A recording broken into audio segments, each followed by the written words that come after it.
morning, everyone, and welcome to Book Club Corner.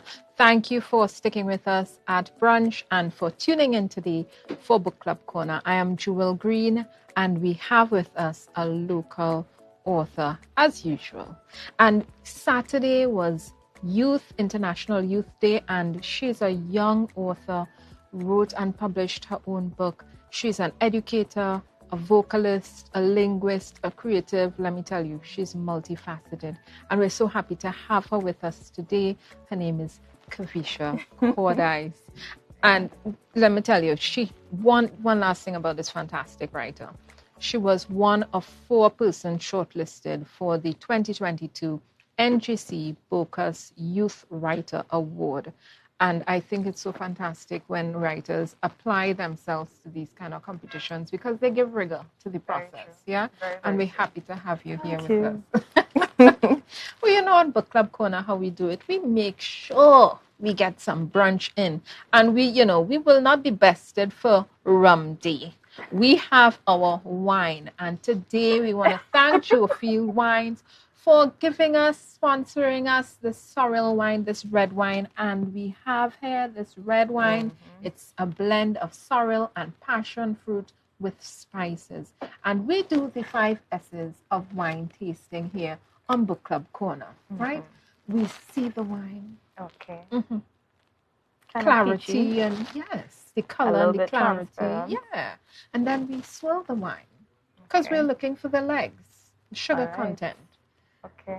And this doesn't have a lot of legs, which is how I like it. A kind of dry. You like dry wine? I love it. And then we sniff the wine. Yeah. I can smell the sorrel. Yes, a light, fruity scent you're getting. And then we sip and savor the wine. Okay.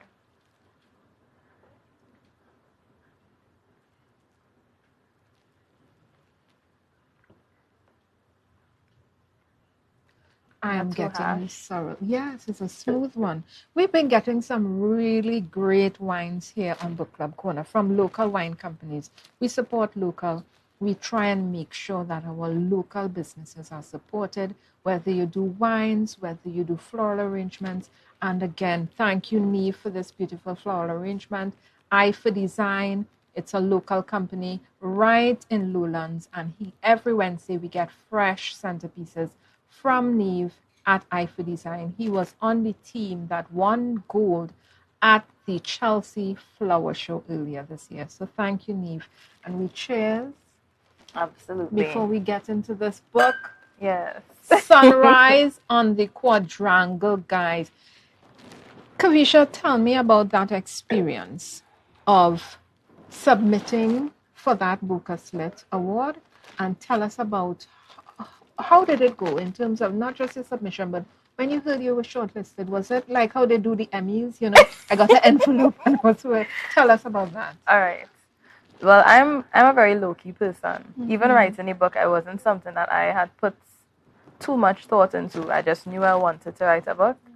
And it was coming up to my final year university. So I was like, you know what? It would be really cool if I publish a book just after I graduate.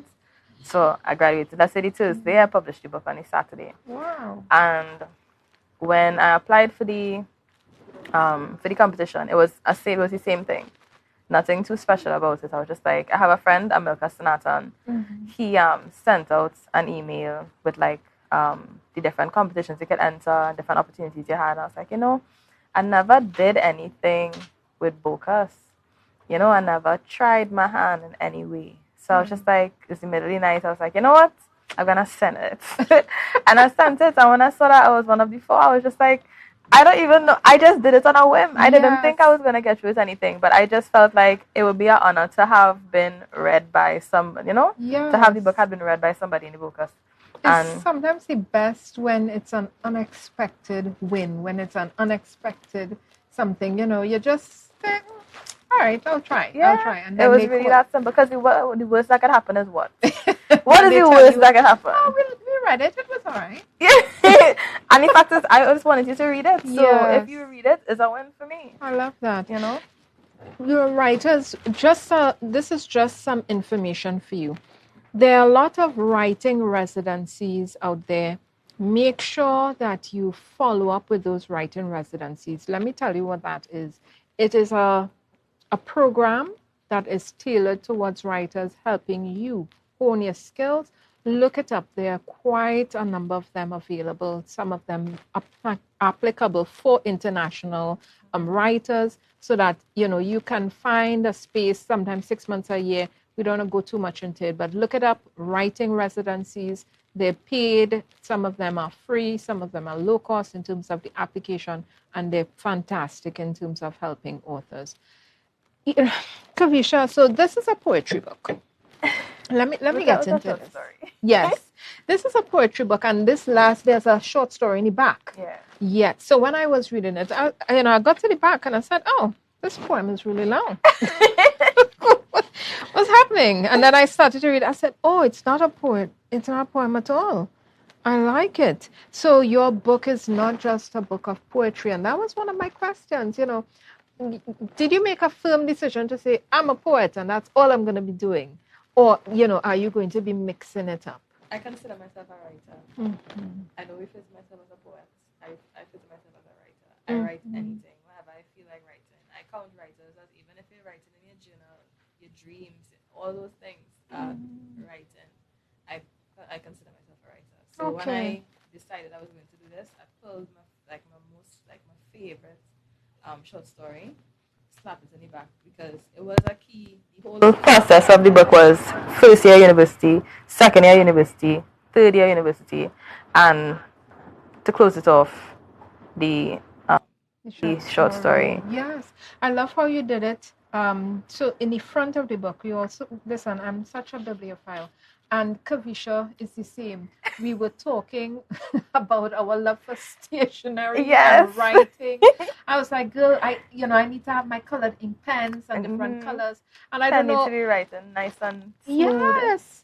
And for those out there who are into pens and writing and stuff, let me tell you, you would remember that there was some pens with the squeezy, right? So you would buy a bottle of ink, you would buy a pen, and you're there squeezy to fill the back of your pen. And now, cartridge pens are the best, but they're not, guys. Go back to the squeezy pen. I every time I go to a bookstore and I find out if they have those pens, I buy them in bulk. I have about 5 left. I give them away to people. I give them to my sisters as soon as they reach.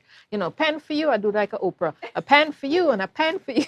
I give away pens, right? Because we love writing, and it's not just an expression of yourself, but to form the words. It really does something. There's a science to it, guys. It does something to your brain, actually, in terms of activating a particular part of your brain. So writing is really important. I also view writing as a way to connect to, well, I am not any particular religion, but I look at it as a way of connecting to my ancestors. I feel as though, because I am not making these things up, I feel like they come to me. Sometimes I'll be sitting and, anywhere, and I just think of this one line and be like, this is a real good line. Where'd I even come from? Yeah. Okay, I need to work on this. That is inspiration. Let me tell you, that's inspiration. So when we as writers, as creatives, we sit in a space, we want that flow to come. We don't want it to be difficult, like, today I'm going to write about X. Yeah. You want it to be that it woke you up and you have to get it on paper, right? You're hearing words coming out. Let me tell you, it's a fantastic process. Yeah, and I want to get into this book. Let me tell you, right? And there is a particular poem in here. I'll have to take a few sips of the wine for it. Let me get it, because Kervisha did a little naughtiness in this book, right? There are no numbers on the page. Right? Intentionally, you have to read. I know she did it intentionally. Because how am I going to find back this poem? No word. Naughty. Let me find this poem. It's really short. It's 2 lines, like Jesus wept.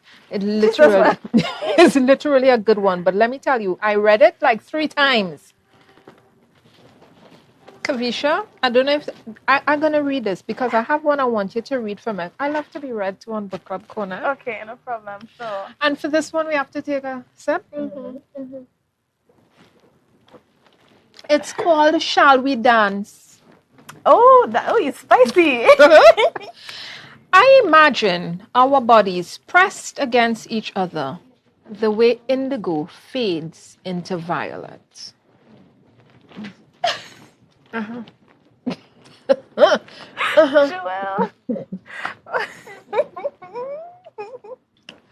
Let me tell you guys, you're looking for lines for the ladies. Let me tell you, ladies, you're looking for lines for your Valentine's. You're looking for some sweet little lines for your guys.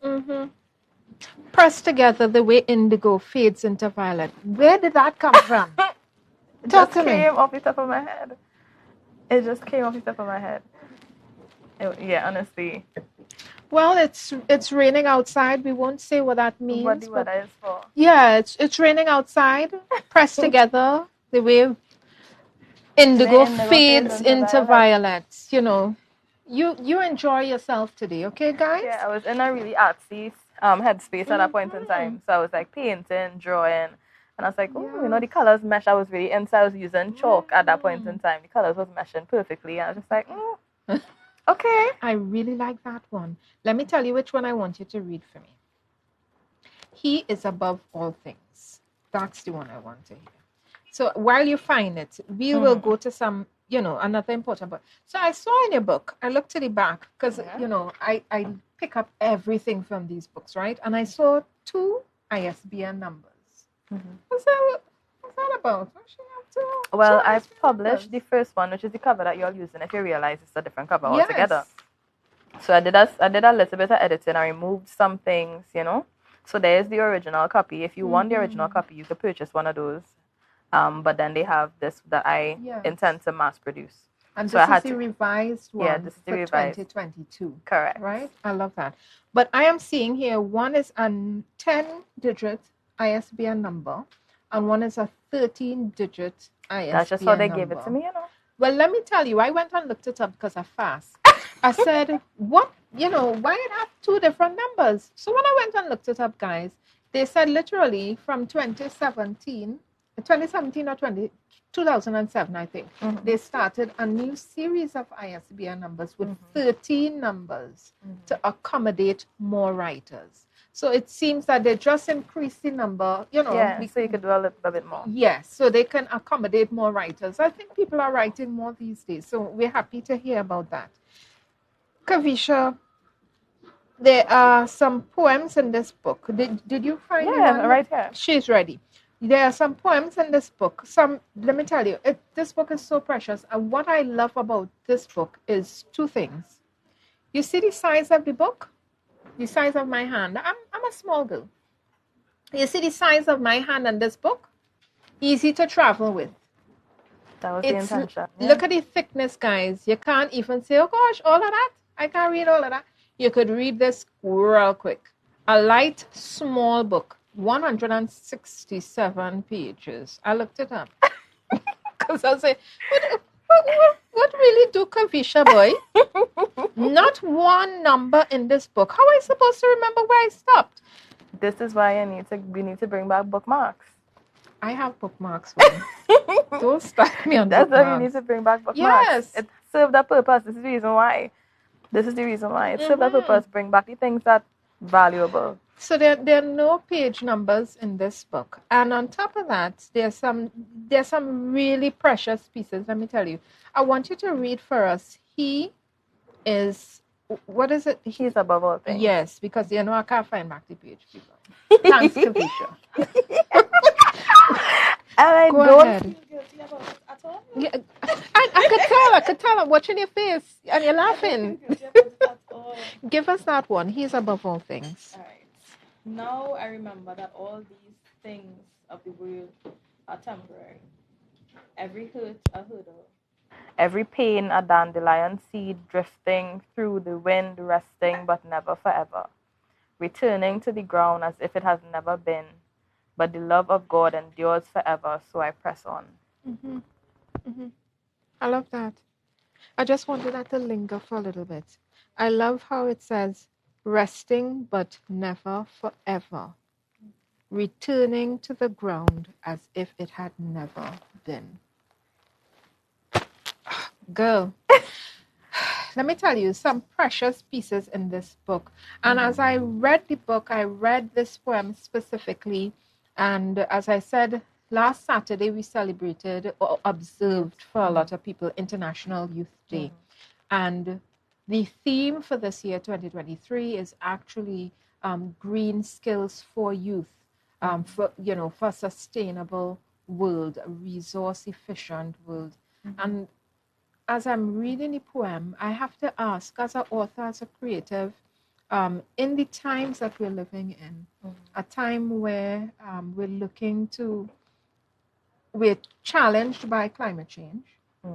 As a SIDS, a small island developing state, we are especially affected by a lot of the things that are happening with climate change, right? Our water levels are rising, and let's face it, we're an island. Correct. Right? We don't have plenty land, people. So when we talk about green skills for sustainable living, to create a sustainable world, a resource efficient world, how do you feel about that in terms of your writing or your focus as an author?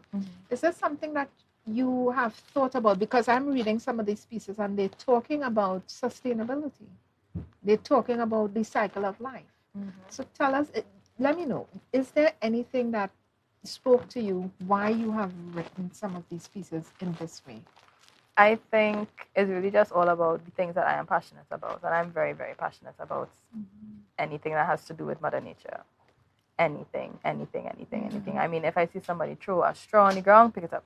Yeah, I like that. I am certain there's been somewhere we will get fat. People used to be upset with me, Kervisha, why are you holding on to your garbage? And my man is like, what do you mean why are you holding on to my garbage? What am I supposed to do with it? Why you put that in your purse? What do you mean? Until I find a garbage bin, I am not disposing of this. There's no other way for me to dispose of this. People, here we have it. I remember my mother, Princess, used to have a bag in her bag. You couldn't pelt nothing on the ground, No. And many schools used to do this program, Chase Charlie Away. I don't know if you'll remember. No, I don't remember. Yeah, you used to have to pick up your garbage after lunch. You're passing and you're picking up all the garbage. And you have to be, Chase Charlie Away. Make you pick up all the garbage. Yeah, you all thought you were slick. The cleaners didn't want, But they used to make you pick up your garbage because part of sustainability is making sure that the garbage is where it's supposed to be, one, because how are you going to recycle if it's in the drains? Correct. Right? If it's in our oceans. And I like, that line, especially for me, resting but never forever, returning to the ground as if it had never been. Yeah, because there are certain Just things an that ideal cycle. there are things that can be reused. There are things that will, it will degrade. Yeah. And I believe that, flesh is one of those things. It will pass away at any point in time. You don't know when you end up losing your life. You don't know any of those things. And you could be one day functioning, thinking, well, I have the world of years to come. And you might out like a light. A sobering thought, guys, as we head to out like a light. For the love of life and death. I thought this is a fitting flow to what we are talking about. Sobering thoughts, but that is one of the things about poetry. You can get as seductive as, being pressed. The way right? Indigo fades into violet. Yeah. Yes. And then you can, sobering thoughts about life, about death, about passing on, about the next life, whatever you may believe about it. So, Kervisha, I want us to look at For the Love of Life and Death. I have it right here. Please take us into that. Okay. Crouched beneath a towering poetry, I am reminded that I am minute. Mistook buttercups for bones, dusted them, then recycled. Returned to the ground by some wandering route. I kissed my ancestors' grave. Now, dusting my palms, I am reminded that there is both life and death in this soil. Sustainability, guys. That's what she's writing about here. Absolutely. It says life and death, but that is what we are dealing with our planet, our friends, our family. It's a cycle. Correct. Right? And that's what she's saying here. There is both life and death in the soil. Tell me, when you wrote this piece, because as you said, this book is broken up into years. right? Your first and second year, then your third year. Mm-hmm. Tell me what was happening, if you can recall, what was happening when you wrote this piece. It was just that I'm a little cleaner. Mm-hmm. If I walk somewhere and I see garbage on the ground, I pick it up straight away. Mm-hmm. And there was this one particular path I would go home, and it was a beautiful tree. It wasn't a fruit tree, but it was like flowers and everything was so nice. And I pay attention to everything about nature, so I observed the roots, I saw it coming out, and everything was nice. And you have a little buttercup that is kind of ruined the view. Just throw it off a little bit. Like, what are you really doing here? We don't belong here. The only thing that I believe should be returning itself to the ground is flesh and fruit. Mm-hmm. That's the only thing. Right on. The two F's, fruit. People. The two F's. We're heading into a break right now as Kervisha and I continue to have our wines. It's a very rainy and wet Wednesday in Tobago. So if you're somewhere home, chilling, join us as we come back in a few minutes to Book Club Corner with Kervisha Cordice, reading Sunrise on the Quadrangle.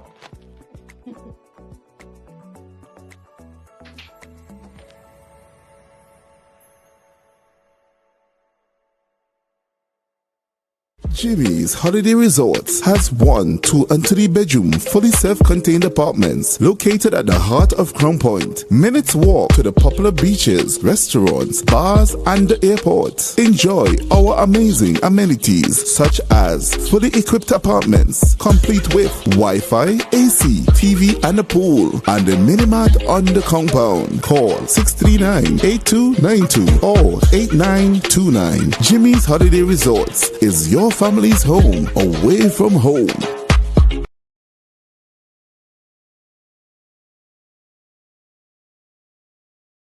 Inner Health, number 13B, Portmore, Scarborough, Tobago, with over 25 years experience, offering services in and not limited to microscopic blood analysis, reflexology, and the sale of a wide range of organic herbal products used to supplement thyroid, lymphatic, heart, kidney, and brain health, and the male and female reproductive systems. Come and chat with us. Remember, your health is your wealth.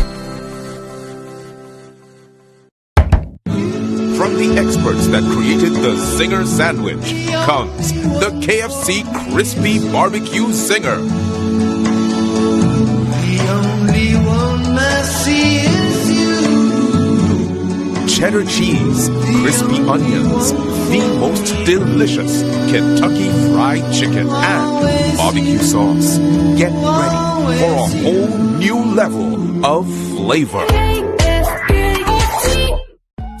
Right now, Tobagonians are just currying down to Bon Accord, right in Stobie Local Road. You know why? To come down and shop at Authentic Builders General Hardware, the only hardware store in Tobago that is giving you guys Trinidad prices. So for instance, such as steel, half-inch and 5/8, $7,895. 5/8 construction ply for $260. Every single thing that you will need to do your home renovation or start your new construction, we have it right here.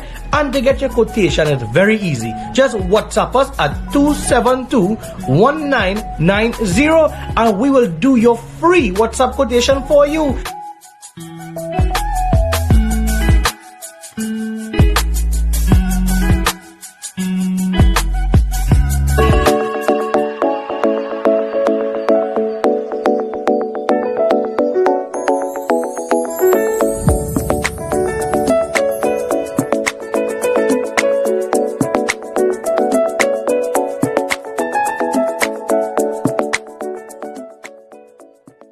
Welcome back to Book Club Corner. With us today is Kervisha Cordice, one of the 4 writers shortlisted for the 2022 Bocas Youth Writer Award. And she's here with us talking to us about her book, Sunrise on the Quadrangle. Kervisha, I would be remiss if I did not ask you, where in God's name you get this name from? I like it, but I said, she was doing maths. What was happening at this time?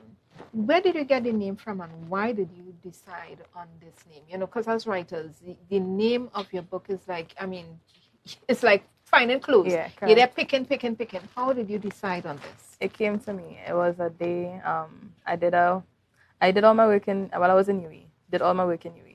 I did not like to go home and do homework. So when I had stuff to do, I would go into this place called JFK, do all my work there. But it was like an exam coming up, so I was really studying. I was like, Mommy, I'm sleeping here.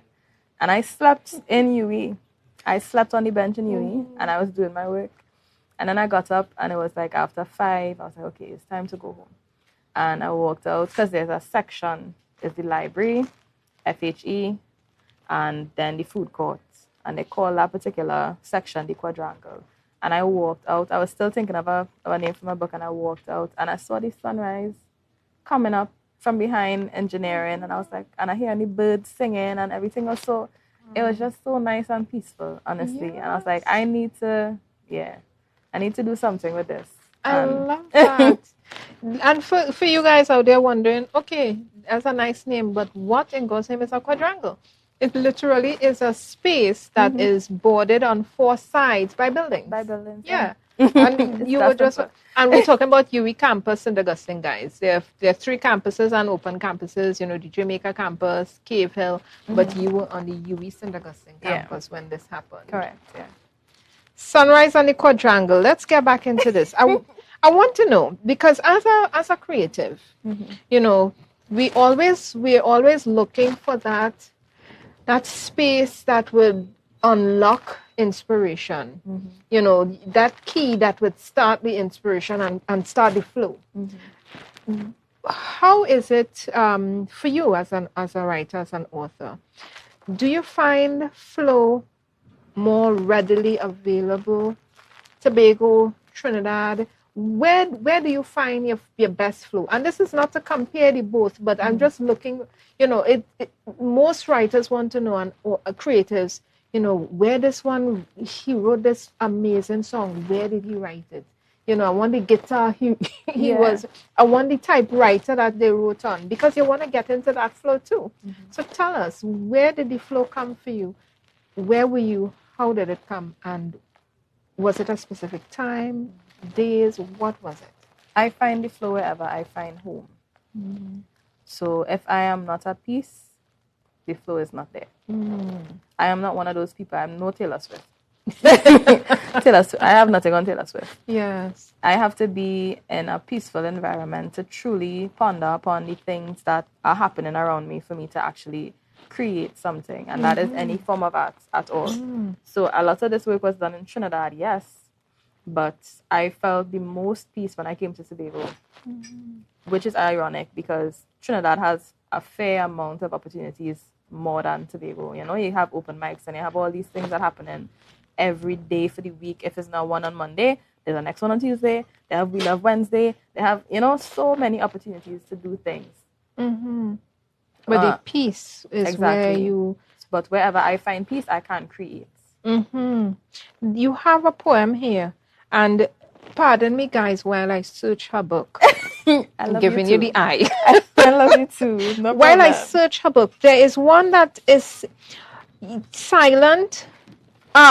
We always too loud, even when we quiet. Kervisha, I want you to read, and I'm not telling you the page. You wrote the book, you find exactly, I will find it. I want you to read that one for me. Yes, poem. I want you to read, because, you know, you all saw me turn the book. She has it written that way. And I like that the book kind of broke up the flow from the flip this way. And now you have to look at it, you know, in a different dimension. I want you to read that first paragraph, right, that you have. We always too loud when we quiet. All right.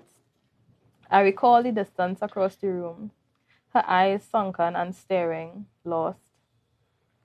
She has spoken about the times her voice was caught, trapped in her throat, not in the poetic way, not romanticized, not like teenagers lost for words falling in love in a coming-of-age novel.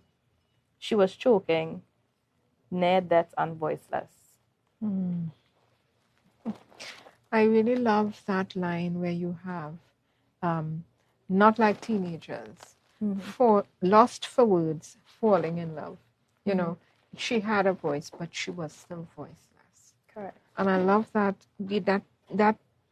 the way you were able to take us into the mind of a teenager and still bring us back to this ageless space, right? And I really love that, you know. And as I read it, I said, you know, how do you find, as a writer, is there enough support for young writers, for teenage writers?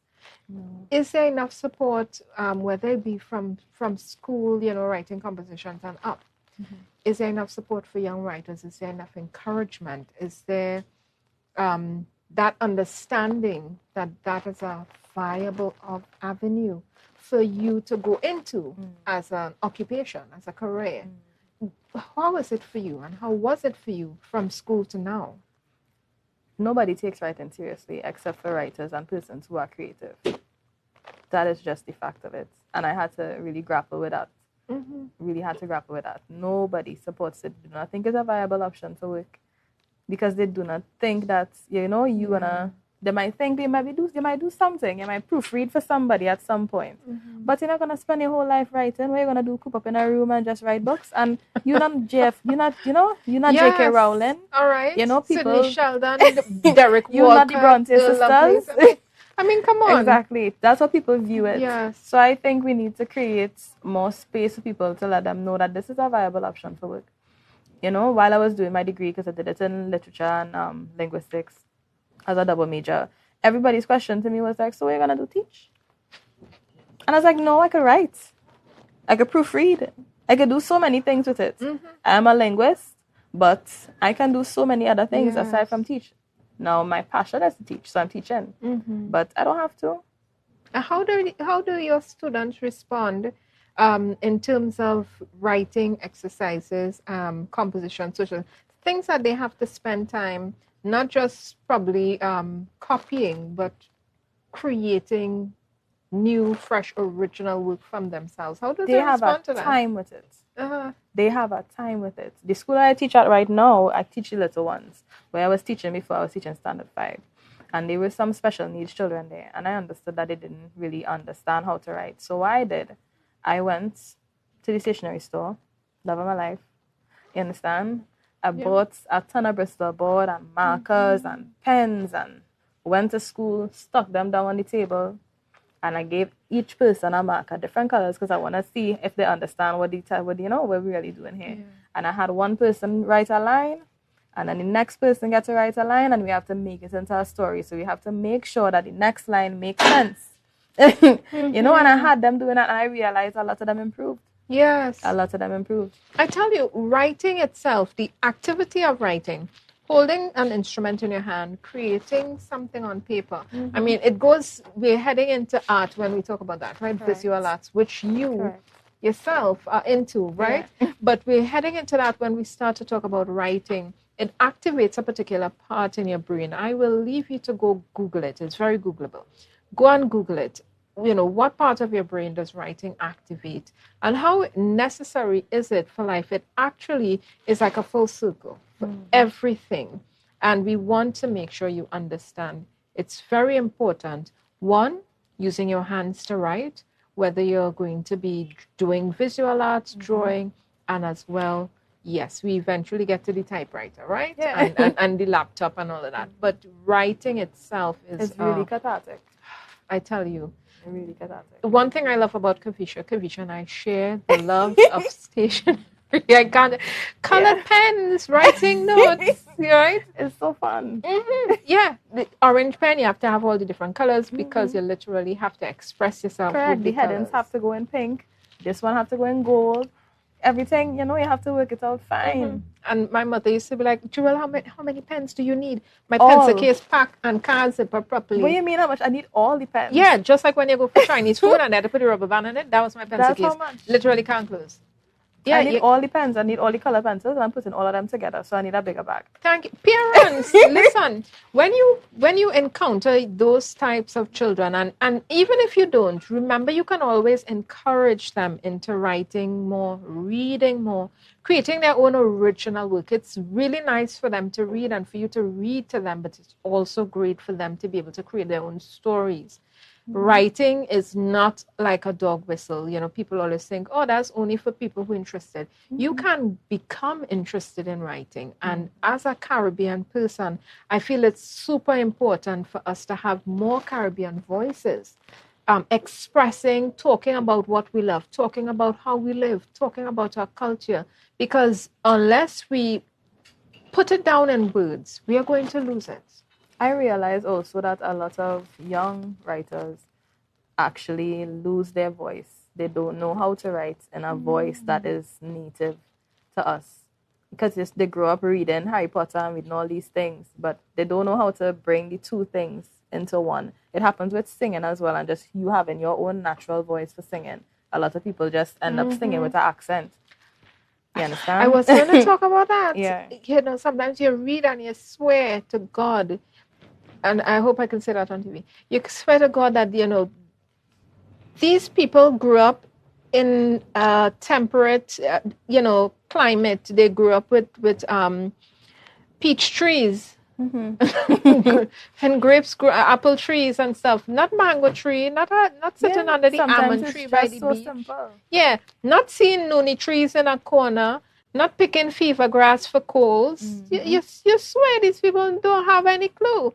And it's, it's very refreshing when we meet authors like you. And we are here to support you. We love that there's a platform here for you. This is a plug out to all you youth and young writers out there. Publish your work. Put it out into the space. We need more young voices out there as we head into, making sure that the Caribbean is well heard, right? Very important. And in our voice. Write in your own particular language. And when I say that, I mean whether it's Creole, whether it's Patois, whether it's your own village slang. Don't think that you have to sound American, right? Nothing is wrong with the accent if that's where you were brought up and born. But if that's not, love yourself. Correct. Love your voice. Correct. I think Olive Senior did a really good job to set that tone. She set that tone. She was writing whatever she wanted to write. If it was the patois was a little too strong for you and you ain't catch it, that's you. That's you. Yeah. You understand? That's you. She wrote for who she knew would understand. And that's as simple. Even in my songs, a lot of times people be like, because I did say in one of my songs I was talking about punching and convent girls' shoes being brown, and people just like, well, not everybody going to relate to that. That's not an international song. And my mind was like, who told you I wrote it for an international audience? Nobody said that. Yeah, they're not fine for the circle. Nobody said that. I did this because I wanted people to know it is possible to sing about the things that you see in your country. It doesn't have to be political. It doesn't have to be, Trinidad. It don't have to be those things. It could just be a normal song. Be yourself. Be your authentic self, right? And that's fine. Nothing is wrong with it. And Kervisha, I just want to tell you, Convent Girl Kicks was not brown. Well, as a convent girl, my shoe was clean. Thank you. But I could tell you about some shoes. I could tell you about some shoes. I don't know because we used to get checked. My shoes used to be, listen, when you're walking and the hot sun hit it, so you can't even look down. Blind. You can't even look down. The whitening. I don't know if you remember whitening. Anybody remember whitening? Your shoes crusty. Let me tell you. You gotta make sure and squeeze it and then rub it in there. That white cleaning, white shoe cleaning they're selling now, I don't know where they get it from. Bring back the proper whitening people. Yes. Are trying to keep my kicks clean or they're not helping. I used to do it till the sponge gone through. Yes. Till the sponge gone through. And these are things you could put in your writing. These are local, everyday, these are a story. And you want me to tell you a secret? Yes. The reason why, well, it's not secret anymore. Well, not when you finish. Yeah. The reason why I do all the things I do is because I really want to make a mark I feel like so many people, so many families exist because the Cordice family is from St. Vincent. And I feel like so many of us existed, and there's nothing to, like, if I have children and, you know, they have children, I want them to be able to search up my name and hear the things I was thinking about when I was 26, hear the things I was writing about when I was 21. I want them to know these things about me now. I want that to remain. Let me tell you. So we're wrapping up now, but I just have to throw this in. So we had an author last week, and we were talking about CARICOM and how we're just a Caribbean community. And here you were talking about your roots from St. Vincent as a Trinidad and Tobago national. Let me tell you, over here as well, I have some Vinci roots. My grandmother, great-grandmother, we got to talk after. I may have found my cousin, guys. I may have bunked up a long-lost cousin, right? But we're wrapping up today. We want to thank Kervisha Cordice for being here with us. We're so happy to have this young author who published her book and republished in 2022. And thank you for being with us, Kervisha. The book is called Sunrise on the Quadrangle. And get this book. It's on Amazon. You can also call the author. Check us on Facebook, Instagram for her number and her contact. Get this book. It's a really quick read. You can take this with you anywhere. A nice light summer read. You're heading to the beach, and if you're heading to the park, you're just in a maxi, in a taxi, you could always pull it out and have a quick, nice read and be pressed. Like, we won't go into it. You get the book and you will see that little poem there. So thank you again for our sponsors, for Jofield Wines. We had Sorrel Wine today, and for Neve, our Eye for Design creator. He created this centerpiece today, and we want to thank him for that. As well as we're closing off. Cheers, Kervisha. Thank you for having me. And we welcome you next week when we talk to another young writer. This is the youngest Tobagonian author, and we will be spilling the beans about who it is on our Facebook and Instagram page. So stay tuned, and thank you for sticking with us at Book Club Corner, and see you next week. Lovely.